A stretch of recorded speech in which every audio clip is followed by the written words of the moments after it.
Leading Ideas Talks podcast is brought to you by the Lewis Center for Church Leadership of Wesley Theological Seminary in Washington, D.C. Subscribe free to our weekly e-newsletter, Leading Ideas, at churchleadership.com/leadingideas. Leading Ideas Talks is also brought to you by Leading Like Nehemiah, Rebuilding Together. This 6-session video-based study curriculum lifts up key themes in Nehemiah's witness that can inspire and guide faith leaders today. Learn more at churchleadership.com/Nehemiah. And remember, to stay up to date with the latest church leadership strategies and information, please like and subscribe to this channel and click the bell icon to get updates for new videos. How can an innovative exploration of Moses' biblical narrative offer a more generous leadership model for today's religious leaders? In this episode, Kathleen McShane and Elan Babchuck, authors of Picking Up the Pieces, Leadership After Empire, ask how God is calling you to a leadership model in which power is shared so that power multiplies and people are connected to God and each other. Welcome to Leading Ideas Talks, a podcast featuring thought leaders and innovative practitioners. I am Douglas Poe, the director of the Lewis Center, and your host for this talk. Joining me is Reverend Kathleen McShane, co-founder of Changemakers Initiative and the director of Learning and Innovation of Texas Methodist Foundation and Wesleyan Impact Partners, and Rabbi Elan Babchuck, who is the executive vice president at CLAL, the National Jewish Center for Learning and Leadership. They are the authors of Picking Up the Pieces, Leadership After Empire. This is a wonderful book, and our focus for this talk is on leadership. I am excited to have both of you and love reading the book. Thanks, Doug. It's so good to be here with you. I want to jump into the book. And let me begin with the real easy, obvious question. Why Moses? You know, in today's lexicon of leadership, we tend to use terms like brave leadership, visionary leadership. We often talk about charismatic leadership as well. We certainly revere it. We lionize those models of leadership, many of which come, Kathy, no offense, from Silicon Valley, right? That this the myth of the garage. I'm the one who figured it out. It's and it's really damaging. I think it is really deeply damaging to the people who don't see themselves in that model, to others who don't even want to see themselves in that model. Gosh, I'm a generous person. I'm a collaborative person. I like being with others. I'm a community organizer by nature. I like to be curious instead of certain. I like to be generous instead of hoarding. But whoever it is that don't see themselves in that model, this book's for you. And, right, if you do see yourselves in that, I'm the charismatic person. I alone can fix it. I love sitting at the top of the pyramid, even though it's challenging sometimes, especially when the world feels very volatile and topsy-turvy. It's for you too, right? So why Moses? Because universally, we have looked at Moses for thousands of years through the lens of, in Jewish tradition, we say, Lo kam b'Yisrael keMoshe od. There has never been a prophet like Moses that has come up. He was one of one. And our argument is, and the reason why we picked him was, in some ways, we wanted to actually deconstruct that myth. So much of the mythology about Moses's, impenetrable leadership came after Moses's death, came after the Bible, right? It was the later commentaries that looked back on him and made up these, and sort of embellished his resume, right? After the fact, and I think there's certainly a place and a time where that can be healthy, to revise history so that we have a cleaner narrative, right? We do that all the time, but I also think that clinging to that clean version of the narrative about Moses, the infallible leader, who was born a leader and died a leader and led perfectly, that narrative is actually doing a lot of damage. I'll just add to that that one day while we were working on the Changemaker stuff together, Elan said something about Moses really not having become his full self as a leader until his very last sermon, while they were at the edge of the promised land. And when he said to the people, "You choose life or death." And it was really at that moment that his leadership became full and perhaps even all that God hoped it might be. And a light bulb went off for me then. That was so. It was so personal for me to hear Elan say that. I was at what I thought was the end of my career in pastoral ministry, and I realized in the course of doing the Changemaker work that I had most of my years of leadership been leading differently than the way I was learning to lead now.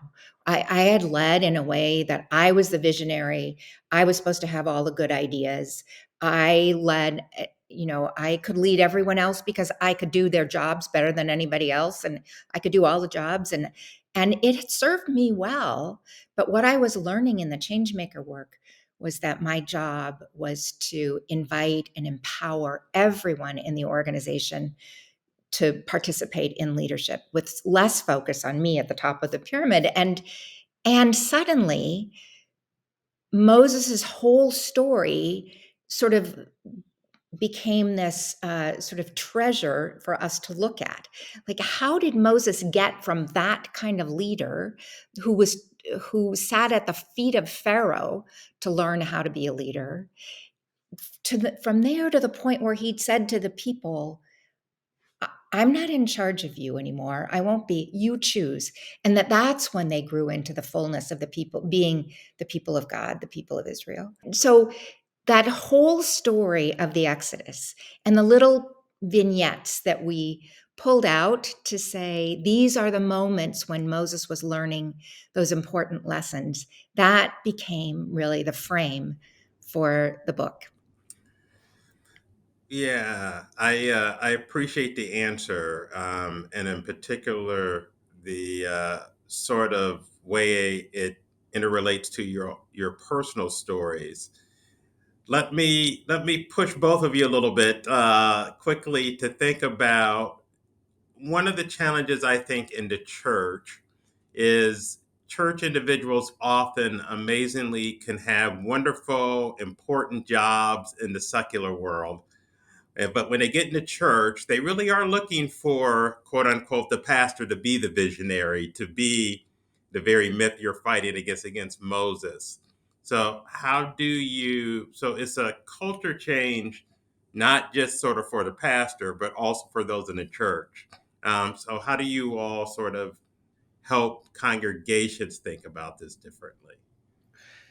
That's a great question. Look, I think there are some congregations where they are really designed as a spectator sport, and that's okay, right? That's okay. But if we are going to live into that model, the spectator sport model, the sage on the stage, and we're here to witness, right? Or then we have to be really honest about asking ourselves: are we in the transformation industry or the entertainment industry?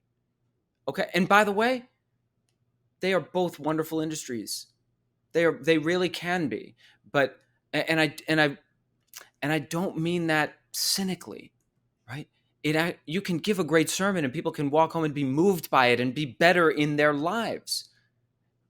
And I also believe that whether they tell you or not, and whether they say it or not, I really do believe that people are yearning to be needed.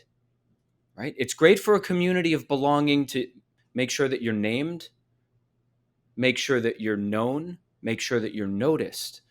But I believe that the highest form of belonging in a community is to be needed. And so that's the invitation, right? I think that's the invitation for every community leader to say, okay, I know it says in the charter, you want me to do everything and be everything. the other question that I would invite you to reflect on is, how sustainable do you think that everything is? Or we just went through COVID. They had to be everything. Every pastor I know had to be everything, and they had to be an IT professional, right? Because every one of them was dealing with the, hey, I can't log into Zoom, pastor. Can you fix this? It's like, I'm sorry, I'm trying to give a sermon, right? But so to be everything to everyone at all times, I think, is a really dangerous model. That space-taking model also really does wear the pastor, the rabbi, the imam really, really thin. So it's a dangerous model. I totally agree with Elan. I think we've created that passivity in people, in churches, in congregations. I used to think people would say, well, I think the church should do this. And I'd say, well, who do you think the church is? Right? It's not a standalone institution apart from the people who are part of it. But when we focus on the institutionality of this thing that we are about, then people, maybe there's a small place we let people plug in. Will you serve coffee on Sunday? We need somebody to hand out bulletins. Somebody needs to serve on the finance committee. But I think we leave so much on the table of what people have and can offer.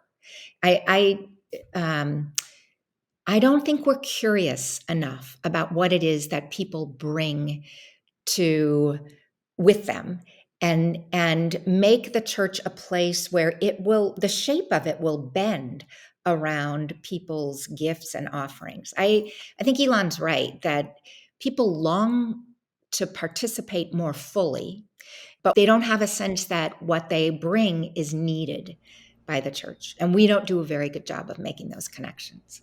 Yeah, Callie, it's the difference between the golden rule and the iron rule, right? The golden rule, as we say, do unto others as you would have them do unto you. Or in Judaism, actually, the sort of it's the reverse. It's that which is hateful to you, do not do unto others. But either way, it's the reciprocal.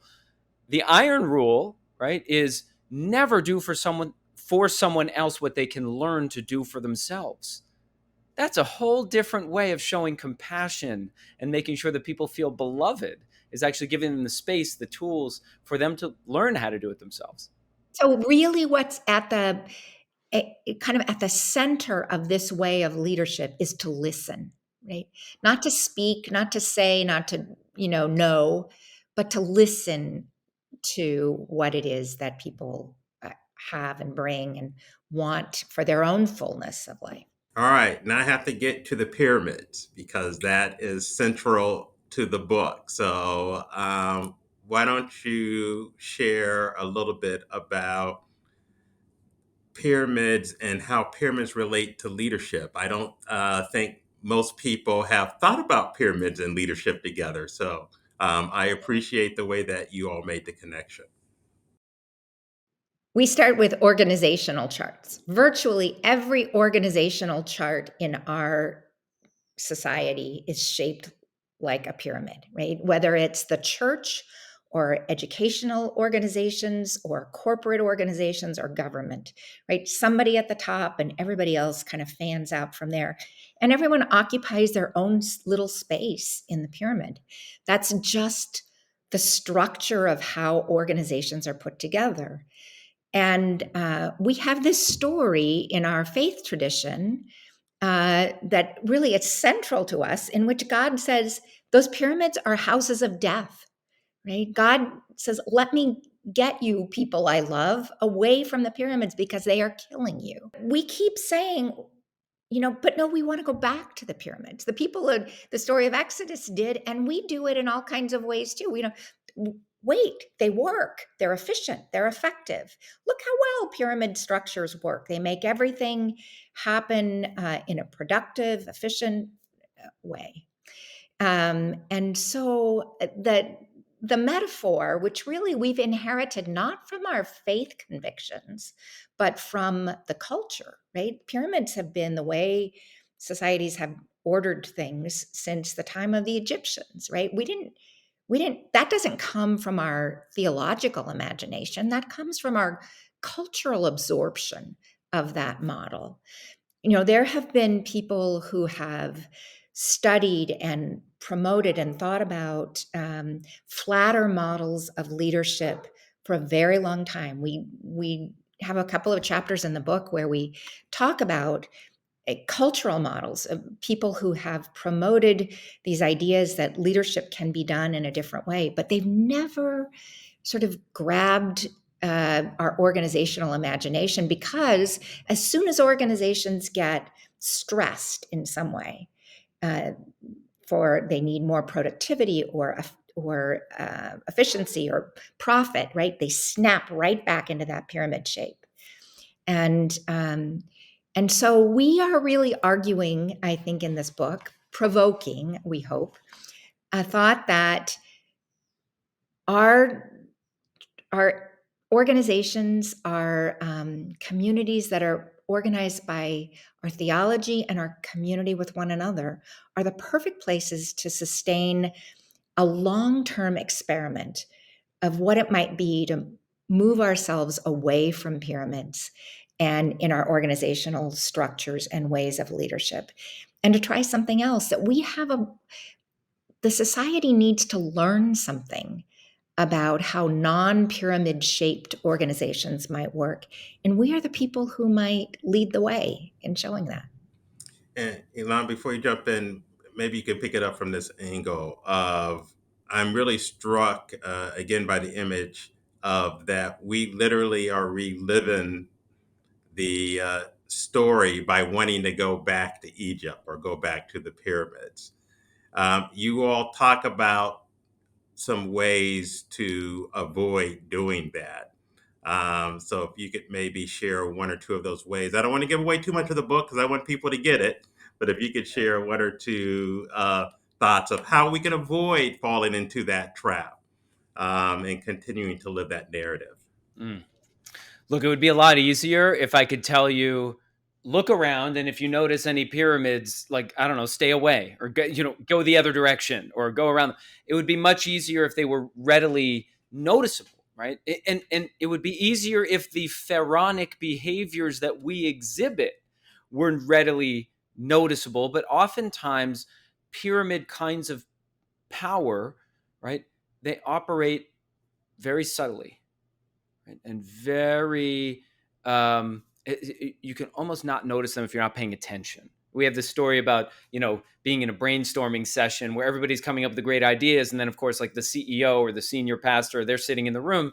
And of course, the second they have a subtle head shake, that's a terrible idea. We never should have proposed it. On to the next thing. And their body language leans in. Ooh, that must be a good one. Right? Power works in really invisible ways, but that's what makes it so dangerous, right? When we are not aware of the ways that we exercise power, and when others maybe can't even notice the ways that they exceed to our use of that hierarchical, coercive, extractive power, right? So what I would say is eyes open, right? And be really reflective. If you're a leader and you're wondering, gosh, I wonder if you need to have a trusted colleague, mentor, friend, partner who can really hold up a mirror for you that you can hear, right? If what you find is that your executive committee looks more like a wartime cabinet of yes people, then it's probably the wrong crew, right? You might need some people who will actually challenge you lovingly, but who will challenge you. Let me shift a bit, and Elan, I'm going to stay with you and have you share a bit of your story from chapter 4 of the realization that building something that lasts really means encouraging ownership from those in the community, and it can't just be about the leader. I mean, this builds on what you all have been saying, but I think your personal story really helped bring this to light. Yeah, thank you for that. Thank you for that invitation. Special needs work and building special needs community has always been something extremely important to me for a myriad of reasons. And every stop along the way in my leadership journey, I've been really grateful to be a part of building communities with families and children with special needs specifically. And when I got to this synagogue, I served a large synagogue in Providence, Rhode Island, starting in 2012. And when I got there, what I found was that there really weren't all that many community members who had special needs or had children with special needs, right? There were just not many families with children with special needs or adults with special needs. And so I thought, gosh, why is this happening? I did some exploration, and actually it wasn't even my active research and networking. It was, I was sitting at a coffee shop wearing a kippah, and someone comes in and says, "Are you the new rabbi?" And I'm thinking, oh, how wonderful. It's like Providence, Rhode Island. Everyone's a celebrity. It's like, oh, great. This person. And then they said, "I will never go to your synagogue. I will never step foot in that synagogue, because when my child was in the sanctuary making noise, trying, singing along to the prayers, it was constant shushing. People were turning around and shushing. I said, wow, that's really not the culture that I would want to be a part of. Please understand. Will you tell me more? So eventually, and I'll sort of cut to the chase, this person actually became the leader, right, of building this community of families and children with special needs. And it was such a joy taking this community organizing approach of every single person had a gift to give. And really the work was about activating those gifts and creating the space, the physical space inside the chapel. That meant like bean bags and a paint job and some colorful stuff and poster, all that stuff, but also the existential, spiritual space for people to really feel beloved in that community after decades of not feeling that way. The one thing that I continued to do was lead the prayer services. We had monthly prayer services. It never even occurred to me, gosh, maybe I should train others to do this. And it doesn't really matter if we hit every note, and if all the liturgy is exactly as it's written down, and if the choreography is all right. Actually, what matters most is, do people feel like they're connected to God and connected to one another in this space? And in my mind, I didn't ask that question. Who else might want to hold this space? Who else might want to hold this space? I left the synagogue in 2016 after we had raised an endowment to ensure that this community would continue to grow and be served in perpetuity. And 6 months, 9 months, 12 months later, the community stopped meeting. And what I came to realize, actually, I was just speaking this morning with the gentleman who made the endowment gift in his late brother's honor. And what really broke my heart was that all the pieces were in place. They had the right people, they had the funding, they had the space, they had the will, they had the momentum. But what I failed to do was follow the iron rule, right? Which was I didn't give them space to learn to do it themselves. Thank you. And Kathy, similar but different. You were a lawyer, and you shared about being a lawyer and your experience and how that has helped you also to think differently about leadership. Yeah. Thanks for asking me about that embarrassing story, Doug. I practiced law for 15 years before I went to seminary, and I was a good lawyer. I had high standards, and was a partner in a small law firm that I will just confess, we went through a lot of associates. We would hire someone for the litigation practice that I headed up, and one after another, I would find ways in which that associate didn't quite measure up to the standards I had for the work that was coming out of the firm. So a number of associates who either came for a while and left, or who we dismissed because they didn't quite match what I thought the lawyers in our firm ought to look like, or how their work ought to look. And I look back now and think, why wasn't I more concerned with investing in them and helping them become something perhaps more than they were at that point, that they could have been learning. If I could have seen it as a learning opportunity for them and for me. Not that my work as a leader was not to be first committed to the standard of excellence that I was focused on, but instead the people.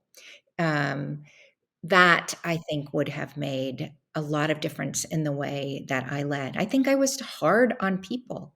A lot of times people ask us about the book, isn't what you're proposing leadership where everyone gets to share in it, isn't that just a recipe for chaos, right? Either just paralysis where everybody has a voice and so you do nothing, or chaos where everybody thinks they're a leader and the organization just, there's entropy. And the story I often tell when people ask that is, think about inviting your child into the kitchen to make cookies with you, right? It's something we do. And you don't do it because the cookies come out better. And in fact, your kitchen is going to look like a mess at the end of that experiment. But you do it because there are more important things at stake than the quality of the cookies and the condition of your kitchen, right? Because the relationship that you have with that child is the most important thing. And this is a bonding experience. And I think what we are trying to say in this book, and what I feel like I have learned from myriad mistakes in my leadership, is that people are more important. You have to think that relationships and people, sort of the flourishing of people in the organization, is more important than any accomplishment or production goal. Took me a long time to learn that. Well, thank you both for sharing those stories. Unfortunately, we do need to bring this to an end. I'm really enjoying the conversation, but I want to have you share on sort of what you call the mosaic cycle, where you at the end talk about dreaming, disturbing, and distancing, in terms of thinking about ways that we can actually move forward together, so we can help people to see the nice picture of what is possible, because I think that is important. So I'll let you each have a last word and sort of sharing about that mosaic cycle. Yeah, thank you for that invitation. Dreaming, disturbing, and distancing. Really, the main reason why we were leaning towards a cycle, right, and not a linear process, is the same reason why we don't offer, hey, this is a 10-part blueprint for transforming your leadership and transforming your community, and here's how you negotiate every step. Is that it's a really emergent process. And the truth is, going back to the pyramid point, pyramids were not places of life. They were tombs. They were burial tombs. So they are, in order to get away from that pyramid model, we need to ask ourselves, is love flowing through our community? Is power flowing through our community? Are all of the resources and access and connections, are they all flowing through the community in such a way that every person feels like they have, like they can partake, like they're invited to be a part of that, telling that story? And so rather than a linear path, okay, you change this, then you do this, and then you're done, you can retire now, everything's good in perpetuity. We really wanted to make it clear this is the kind of thing, like the life cycle, that needs to be nurtured over time. And even if you feel like, gosh, I just took 2 steps back, right? That's why we sort of I underlined or highlighted Moses' journey, because he does the very same thing. But at the very end of his speech, from a Jewish perspective, when we finish reading Deuteronomy, the next thing we do? We start reading Genesis, right? We don't jump to Joshua, right? We finish the 5 books and then we start them again in the very same breath. And I think that's what we're inviting people to imagine, that, okay, you're in the messy part right now and everything's kind of getting disturbed. And of course, this is what we feel like in the world, especially in an election year. Everything feels like it's topsy-turvy. That's exactly where we need to be right now, because from here on out, that's going to give us an opportunity to then move through this change before we try to solidify anything. Right? So that's the invitation. And I'll just add to that. I've learned so much from Elan about this story of the Exodus and this cycle of reading the Torah and coming right back. And I think I've started to sort of internally experiment with the idea that, they never get to the promised land. If they get to the place they thought was the promised land in the story of the Exodus, but I think once they're there, it doesn't feel like the promised land, right? And so really all of the good things that happened in their relationship with God and the growth and in their becoming a people happened out in the wilderness. And so in the changemaker work, I've shifted from thinking that what motivates churches, when we think about congregations becoming more risk-taking organizations, what really motivates them to do that ought not to be some vision of the end. Really, the hurdle that people and churches have to get over is to step into the wilderness. All the good stuff happens in the wilderness, all of it, right? It's where we become. And if our faith, our spiritual process is this process of becoming, we're going to have to stay in the wilderness for a long time, right? Maybe always. Maybe our lives should always feel like we are out there in that mix of discomfort and so that we're being stretched all the time. I do think it's a cycle. I don't even think our faith story has a known telos. That is, it maybe is our vision that we have it, but we never arrive there. Well, thank you both. It's a wonderful book, Picking Up the Pieces, Leadership After Empire. And I appreciate your taking the time today to share. Thanks so much, Doug. It's good to be with you. Such a joy. Thank you. Thanks for joining us for Leading Ideas Talks. Please like and subscribe to this channel and click the bell icon to get updates for new videos.